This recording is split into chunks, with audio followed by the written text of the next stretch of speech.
This is a follow-up review to my unboxing video. I've had the phone for a few days now, and I can only really describe it as very good. Very fast and very responsive. It's an all-round a great multimedia phone if you're sick of carrying an MP3 player or a compact camera with you, as well as a mobile phone. Then you can condense them all into one thing.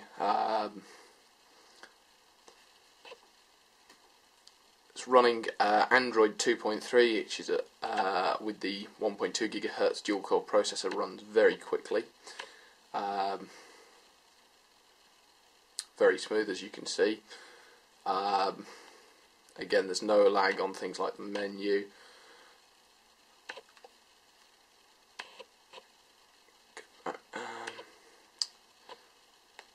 Again, you've got standard Android functions like pinch to zoom, so you can see all your home screens.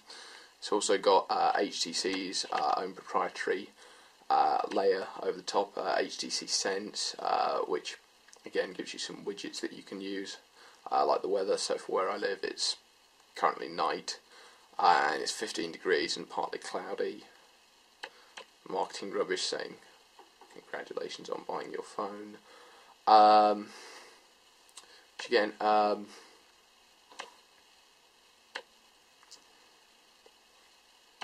by comparison to Windows Mobile, it's far more dynamic. You can see there's no lag.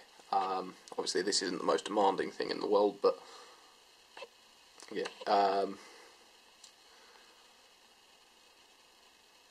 If you wanted to use this as a multimedia phone, you can see the video playback is very good. So I don't copyright infringe anyone, I'll just search my own channel.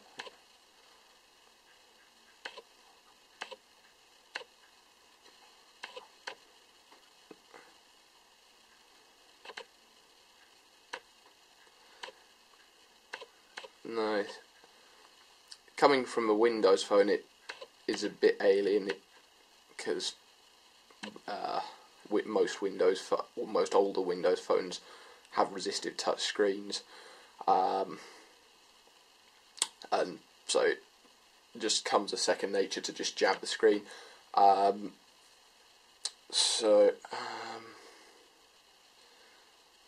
just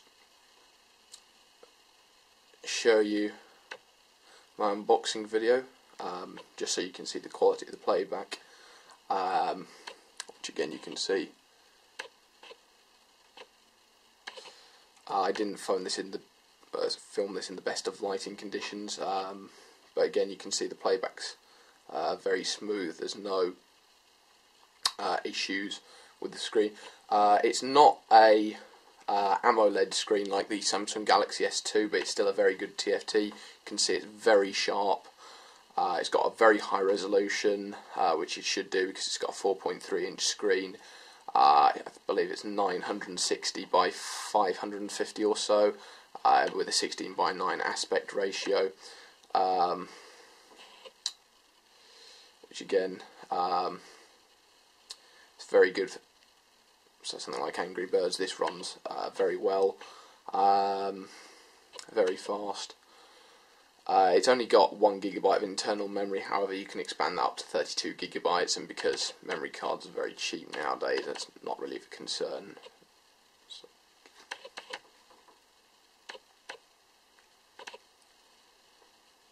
So again, you can see it runs very quickly.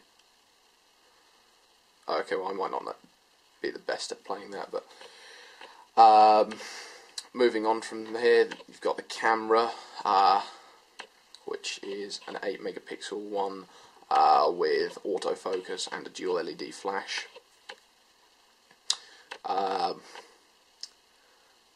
Films in 720p, 1080p, VGA and several other resolutions. Haven't taken any photos yet, but from what I hear, the quality of the photos you get is superb.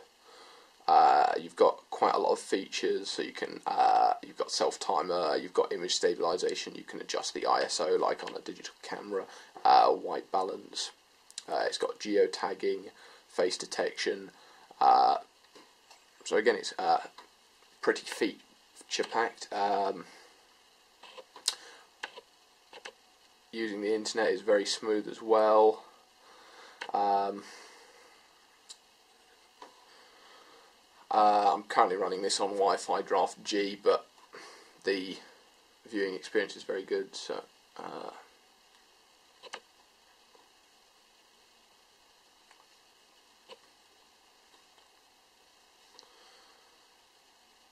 which again, just going here, you can see it loads very quickly.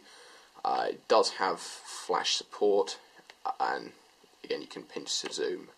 It's a very good experience. It's far better than Windows Mobile was, because a resistive touch screen is frankly crap by comparison to this. Doing the same thing in Windows Mobile, you'd be selecting all sorts of random things, and it would be jerking all over the place. However, I am comparing this to Windows Mobile 6.5, which is what my Samsung Omnia 2 had before it decided to break. But again, I haven't tried Windows 7, so I can't compare that.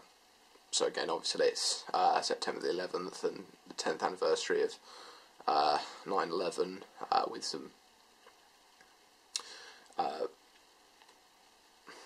dominating the headlines and various other things. But again, you can see the experience is very smooth.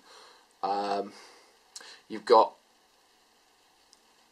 quite a lot of applications built into it already. I've already added some. You get obviously Android Marketplace, you get Facebook, you get HTC's Hub, you get Flashlight, which would be quite useful. It's got 3 different settings. Brightness, which just uses the camera flash. You get a Google search, you get a Twitter application, you also get voice recognition, which does work very well. Obviously things like taking the SIM card out for the time being, but phoning on this is very good.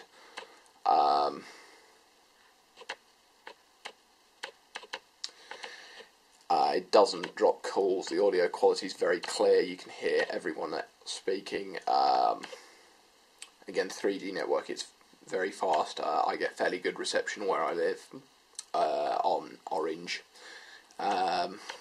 which again you can see it's very fast and very smooth. Works quite well as an MP3 player. I'm not going to demonstrate that because for obvious reasons. But again, the audio quality is very good from an internal speaker. You do have a 3.5mm headphone jack, of course, which means you can use pretty much any set of headphones you want to use. The headphones that come with it are okay. They're better than what comes with an iPod, but if you've got some better headphones, I'd use those instead. Just taking a quick tour of the phone to finish off. You've got micro USB port on this side, volume rocker, 4.3-inch capacitive screen, 4 capacitive buttons, search, back, options and home. On this side there's nothing, and on this side there's just the microphone on the top, power button and 3.5mm headphone output. Front facing camera, it's only VGA, but I don't really use video calling. Facial distance sensor, so again, when you're making a call you don't want to be touching the screen with your face, so then that's quite a useful feature. Speaker grill, there's the rear speaker, the rear facing camera and the dual LED flash. For size comparison, here is a Samsung Omnia. Again, this is quite a bit bigger. It is thinner, however. Feels very nice in the hand, very comfortable to use. Great for music, things. If you're looking for a new smartphone, around about £30–35 for free on a contract, I couldn't recommend it any higher. Build quality is very good, very nice materials. The quality of the plastics on it is better than the Samsung Omnia. It also feels more premium than a Samsung Galaxy 2 in my opinion, because that did feel a bit cheap. Again, great phone, can't recommend it enough.